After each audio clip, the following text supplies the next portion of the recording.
I would now like to invite Mr. Narayana Murthy to deliver the keynote address for this program. Thank you, Bhavna. Yeah. In Israel, a land lacking in natural resources, we learn to appreciate our greatest national advantage, that is, our minds.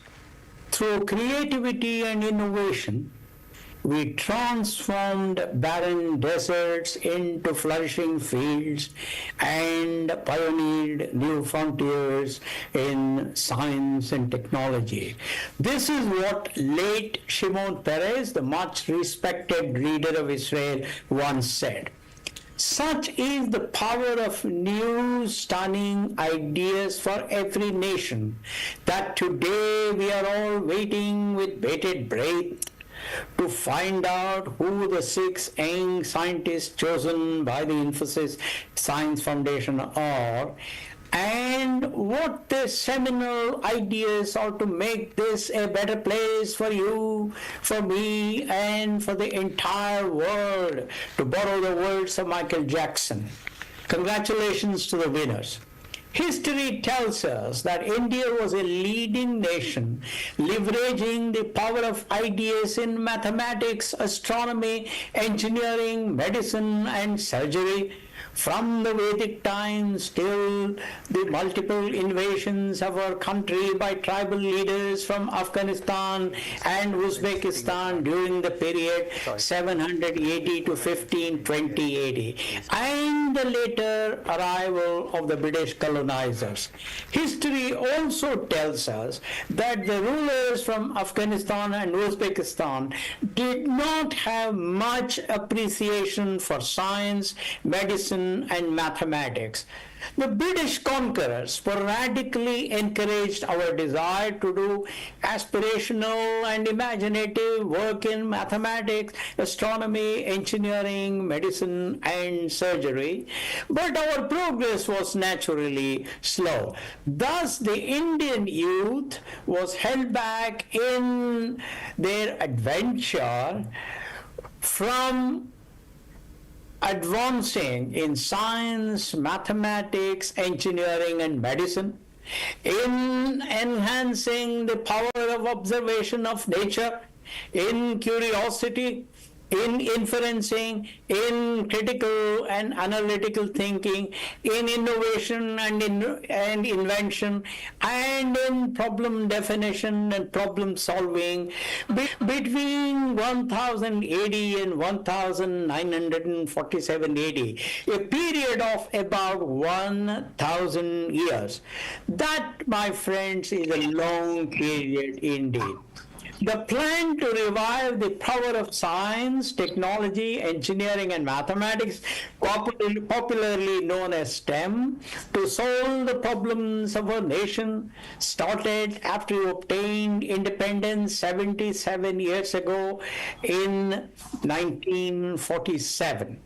Naturally, this task has remained a tough challenge. The Indian youth working in India have worked hard and smart to progress to the level of producing and using products for our own benefit from the inventions originating in the developed world. That is indeed laudable. But sound, enduring, and quick scientific and technological progress requires us to go beyond just this capability and to invent stunning solutions for our own unique problems.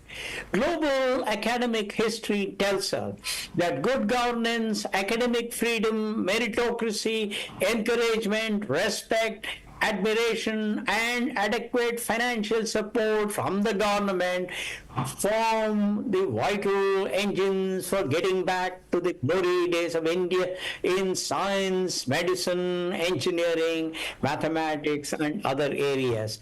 At the same time, this history also tells us that successful countries developed a mindset of high aspiration, global benchmarking, and open-mindedness to learn from top quality global research and higher educational institutions, how they are governed in countries that have invented stunning ideas from research efforts.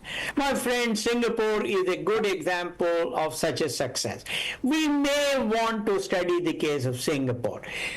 In founding the Infosys Science Foundation in 2009, the trustees believed that creating aspirational role models in research was one way of enthusing our young researchers to aim high in their research. So the trustees created the Infosys Science Prizes of $100,000 US each in 6 categories. Our hope is that this prize would be a good instrument to bring back the power of problem solving to young researchers in myriad areas in our country. Our belief is that our young researchers will focus on some great problems and find solutions to them. How do you recognize a great problem? First, such a problem affects the life of a large number of people. Second, such a problem is a real-world concrete problem that we see around us every day and are unable to do anything to overcome it. Third, the solution to such a problem is rooted in formal STEM theory so that the solution is verifiable, repeatable, and scalable.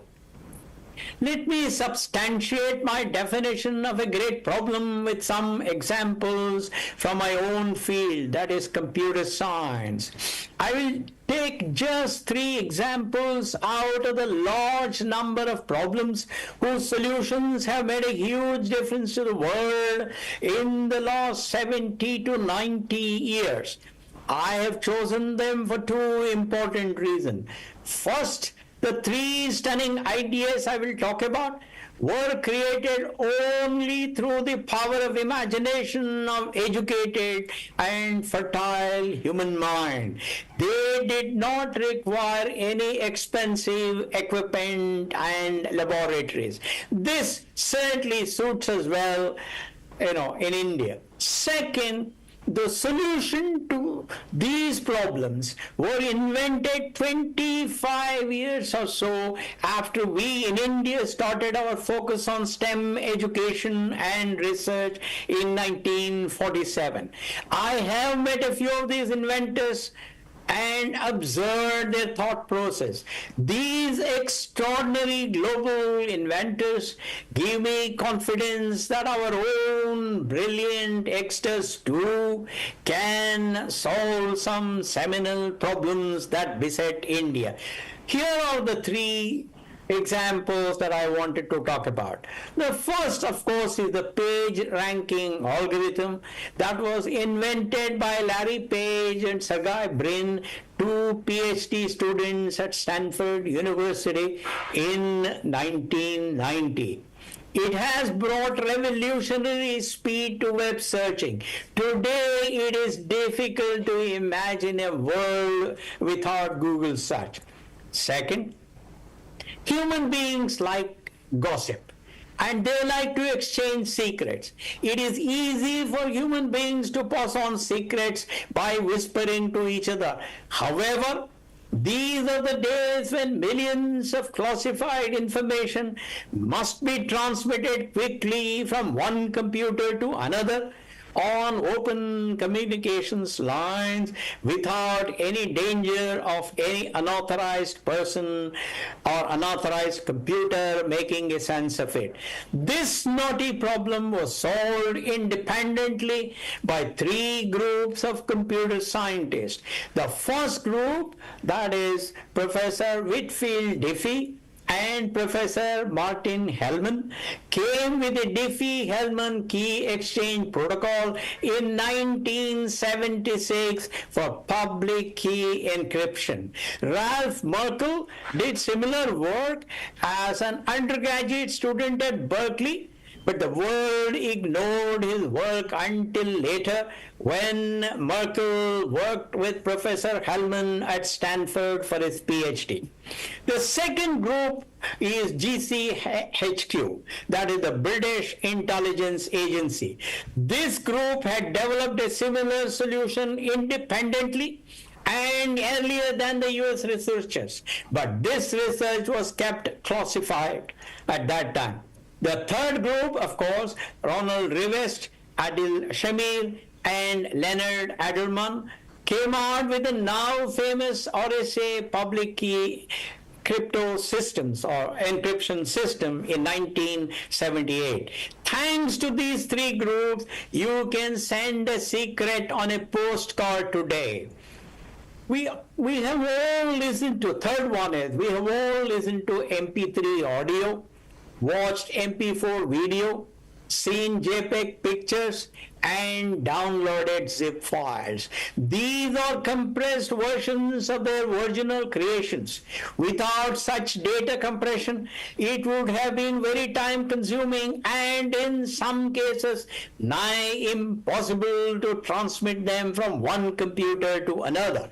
The most useful solution to the data compression problem was provided by three brilliant computer scientists. The first was, of course, Professor Claude Shannon, now much respected as the father of information theory. The second was his MIT colleague, Professor Robert Fano.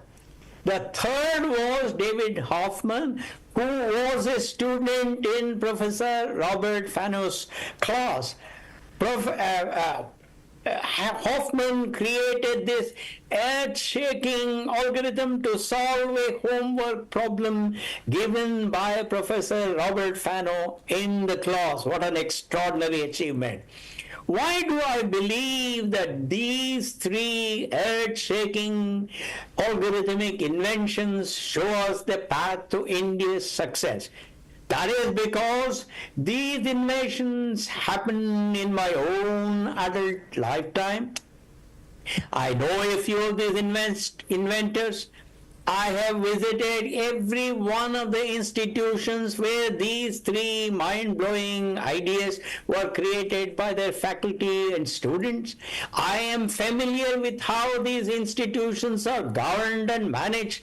The commonality of the institutions that engendered these three stunning ideas are an environment of total academic freedom, openness to new ideas, meritocracy, lack of fear of failure, adequate financial support, respect for hierarchy of ideas rather than the hierarchy of titles, an environment of respect, admiration, and catalytic support for academicians, and finally, zero interference from bureaucrats and politicians in governance, management, and academic affairs of these higher educational and research institutions.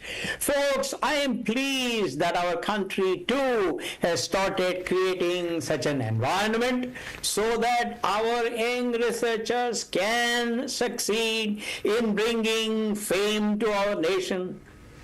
In addition, we must also start doing a few more things. First, there is so much wealth in India. Many of us spend large sums of money on charity, education, and healthcare. We can contribute a part of our money to research and solve some of these problems. Second, investment in R&D by the Indian industry is inadequate.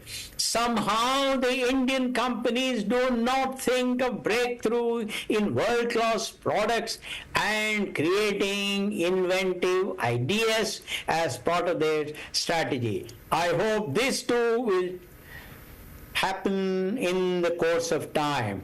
Thank you very much.